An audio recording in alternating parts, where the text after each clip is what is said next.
অবশেষে চালু হলো এমপিভুক্ত শিক্ষকদের বদলি সফটওয়্যার চালু করলো মাউসি।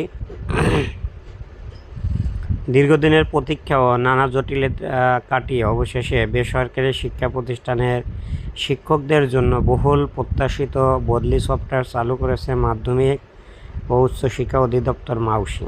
মঙ্গলবার 21 এপ্রিল দুপুরে আনুষ্ঠানিকভাবে এই সফটওয়্যারের লাইভ করা হয়, যা শিক্ষকদের বদলি প্রক্রিয়া সহজ ও স্বচ্ছ করবে বলে সংশ্লিষ্টরা মনে করেছেন।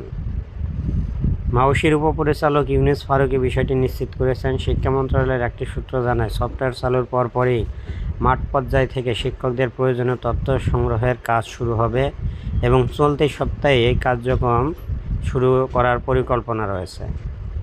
এর আগে বেসরকারি শিক্ষা প্রতিষ্ঠানের এনটিআরসির সুপারিশে নিয়োগ পাওয়া শিক্ষকদের বদলির কোনো নির্দিষ্ট ব্যবস্থা ছিল না। তারা কেবল গণবিজ্ঞপ্তির মাধ্যমে নতুন করে আবেদন করে প্রতিষ্ঠান পরিবর্তনের সুযোগ পেতেন।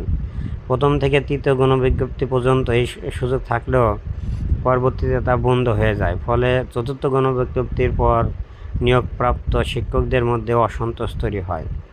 এই পরিস্থিতিতে বদলি ব্যবস্থার দাবিতে শিক্ষকদের আন্দোলন শুরু হলে শিক্ষা মন্ত্রণালয় বিষয়টি গুরুত্ব দিয়ে বিবেচনা করে। পরে একটি বদলি নীতিমালা প্রণয়ন করা হলেও বিভিন্ন কারণে তা বাস্তবায়ন বিলম্বিত হয়।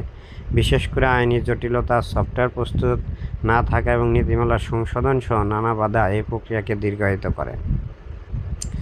এক পর্যায়ে সফটওয়্যারটির ডেমো প্রদর্শনের উদ্যোগ নেওয়া হয় এবং সেটি সম্পূর্ণ প্রস্তুত হওয়ার পরেই তা চালুর সিদ্ধান্ত নেয় কর্তৃপক্ষ। সংশ্লিষ্টরা মনে করছেন, নতুন এই সফটওয়্যার চালুর ফলে শিক্ষকদের বদলি প্রক্রিয়া আরও দ্রুত, নির্ভুল ও স্বচ্ছ হবে। একই সঙ্গে দীর্ঘদিন ধরে চলমান অনিশ্চয়তা ও অসন্তোষও অনেকাংশে দূর হবে বলে আশা করা হচ্ছে। তো এই ছিল বদলির আপডেট।